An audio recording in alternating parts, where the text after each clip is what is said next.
Shalom. Call Allah Yahweh Ba'Hashem, Yahweh Shai, Ba'Hashem Rakakadash. Double honors to the apostles, elders, and bishops of Great Millstone. Salutations to all my fellow laborers, doing this work in truth and sincerity, risking their lives to do so. To the scattered hopeful elect across the four corners of the earth, and those among the heathen nations that look like the heathen nations, pursuant to Jeremiah 12:9, known as the speckled birds. This is not a black thing. I am Disciple Aparium, a follower of Great Millstone, coming to you with a lesson in truth and sincerity. This lesson is going to be titled, Don't Meddle in Minutia. So I first want to read off 2 Timothy 3 and verse 16. And it reads, All scripture is given by inspiration of Yahweh and is profitable for doctrine, for reproof, for correction, for instruction, and righteousness. That word inspiration is Strong's G 2315 and is theanustas. And that word theanustas, it basically means divinely breathed, excellently, in the supreme degree. Now, going to that word profitable, in the same precept, it says for doctrine, for reproof, for correction, for instruction in righteousness. And the word profitable in etymology means yielding spiritual or moral benefit, useful. And so, and also going to heavenly, divine riches to help you live life. This is true love. Okay.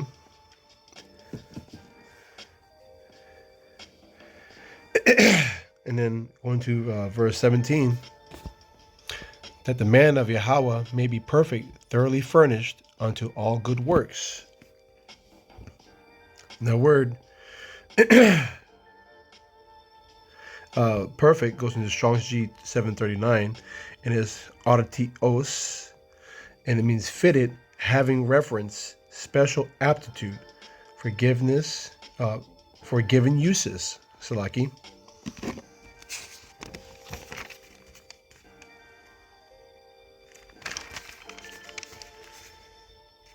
Now, the word furnished in that same precept is essentially figuratively to equip fully a teacher. And we have to be equipped in order to teach, right? And we also learn from our elders. But going to this lesson, the whole concept of this lesson was that I had a young man that I've been mentoring who's got himself into a bit of a trouble. And he knows who he is. Keep that between him and I. And I hope this lesson, sees to him as to how he can improve himself, and that not all these things are in vain, and that he can learn something from this. Now, you don't want to get involved, or you don't want to meddle in the minutia. What is minutia? All right. So let's go ahead and pull that real quick from the etymology.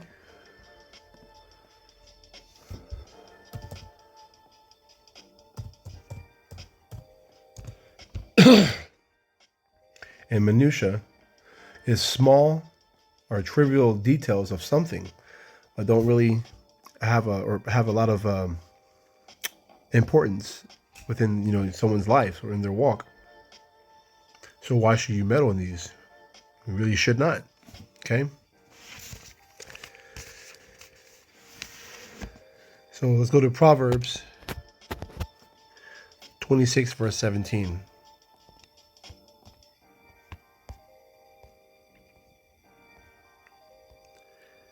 He that passes by and meddleth with strife, belonging not to him, is like one that taketh a dog by the ears.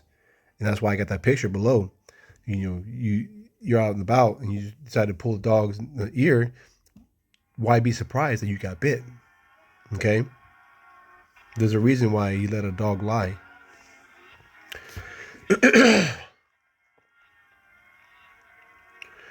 Because in doing so, you're not, you're doing things that are divinely. You're not doing things that are profitable.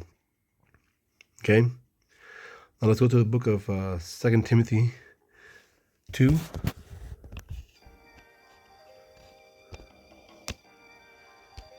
Verse 23, I believe it is.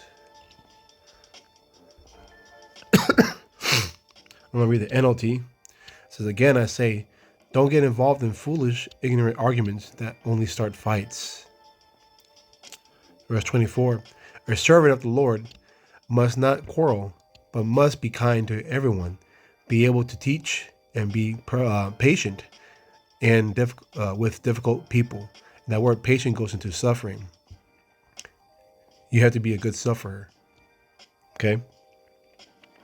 Because otherwise, if you're not patient, then obviously you tend to let your feelings take over. Okay? And your feelings are going to lead you astray. Let's go to the book of Psalm 73.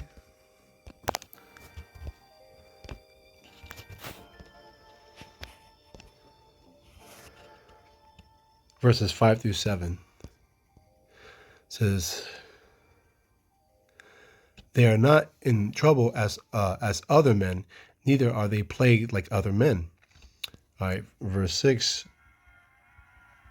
Therefore, pride compasses them about as a chain, violence covereth them as a garment. Their eyes stand out with fatness, that they have more than their hearts could wish. And obviously that's going into, those who are the rulers of this world, but, it's Esau, Edom. But the funny thing is, the one that caused this situation was actually a fellow countryman, which is even worse, to go about lying on you to the authorities, okay, and really slandering you. And I believe that is in ancient days there was a law, and I can't find it, but Baba Kashav, if any brothers can know and find that if a fellow countryman slanders and lies about you, essentially that was punishable. I think that was punishable by death. Obviously, we can't do that in today's society. But he's gonna get his lick back. Best believe that.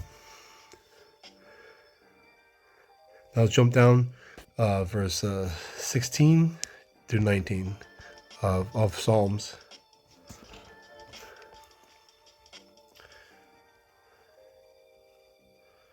And it reads, when I thought to know that it was too painful for me, until I went into the sanctuary of Yahweh, then understood I their end.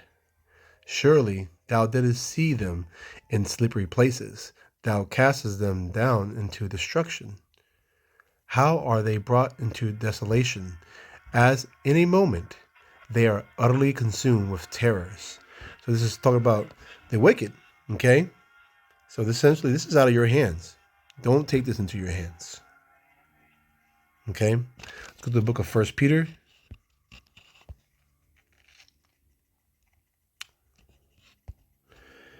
Chapter 4, 12 and 13. And it reads, it's actually titled, The Share in the Sufferings of Hamashiach. Verse 12. Beloved, think it not strange concerning the fiery trial, which is to try you, as though some strange thing happened unto you. You got to understand, the Lord is testing you, just like how he tested Job. Okay? You have to know and discern that you're being tested. And really how you're going to come out of that. Verse 13, but rejoice insomuch as ye are partakers of Hamashiach's sufferings, that when his glory shall be revealed, ye may be glad also with exceeding joy. All right? I mean, you saw that with Apostle Paul, many times that he had been in diverse temptations, he was suffered, especially, he was in jail. And, I know that young man that I've been mentoring now knows that feeling. Okay? So let's go to let's see, we're in 1 Peter, verse 15. Jump on down, 1 Peter 4 and 15. But let none of your suffering as a but let none of you suffer as a murderer, or as a thief, or as an evildoer, or as a busybody in other men's matters. Okay? And I know this did involve you, but this could have been handled obviously different, and we've talked about that. Because at the end of the day, if it's over such a thing that's minute or minutia, you could just come to a conclusion with those people that, and just say, hey, this person not allowed here no more, because in the end, it says in the scriptures that, my servants shall eat. And it's kind of twofold, that's in these times, but also in the times of Jacob's troubles when, food's going to be scarce. What are you going to do? Are you going to have that thought of vanity that, oh, I'm hungry, and you want to be in the world because you want to, do the things of this world to get you a meal? Or know that and trust and have faith, right? And also have works, and know that the Lord's going to provide for you. So let's go down to James chapter 1. I'm going to read 1 through 4. It says, testing your faith. James, a servant of Yahweh and of the Lord Yahweh Shai HaMashiach, to the 12 tribes which are scattered abroad, greetings. All right, this is speaking of the diaspora. All right, and they're scattered in other countries. And yes, the Israelites were called Gentiles, but that's another lesson for another time.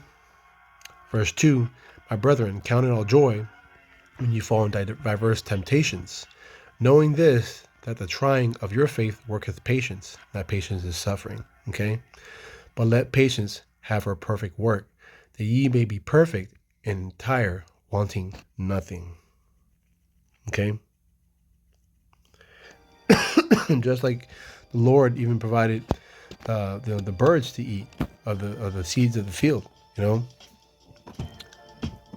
are we to question that? The birds, the animals were eating, the Lord allowed that. In the same way He's allowed you. Now let's go to the book of Ecclesiastes.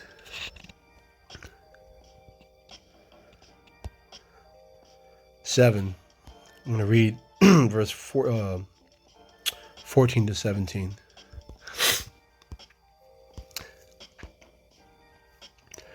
It says it's lucky. In the day of prosperity, be joyful. But in the day of adversity, consider, Yahweh also have set the one over against the other, to the end that man should find nothing after him. This is going to the limits of human wisdom. Verse 15. All things have I seen in the days of my vanity. There is a just man that perisheth in his righteousness, and there is a wicked man that prolongeth his life in his wickedness. Verse 16, be not righteous over much, neither make thyself over wise. Why shouldest thou destroy thyself? Verse 17, be not over much wicked, be not over much wicked, neither be thou foolish. Why shouldest thou why shouldest thou die before thy time? So essentially, this is not in our hands. The Lord made a sacrifice so we get that, so that we may become, come through, and be fully furnished and boldly. Okay. Now let's go to the book of Psalms 119.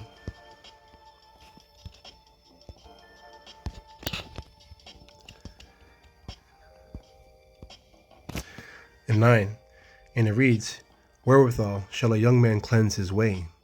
By taking heed thereto according to thy word.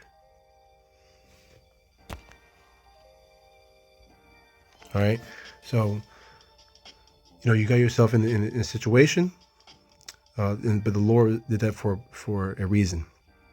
There's always a reason. He's testing you, okay? For you to cleanse your way, you got to take heed to this word and all earnestly, all right? And then, pray, fast, but pray in his name, okay? So with this, I pray this lesson was edifying. I want to say, Kwam Yasharallah, Shalom, and on to the next.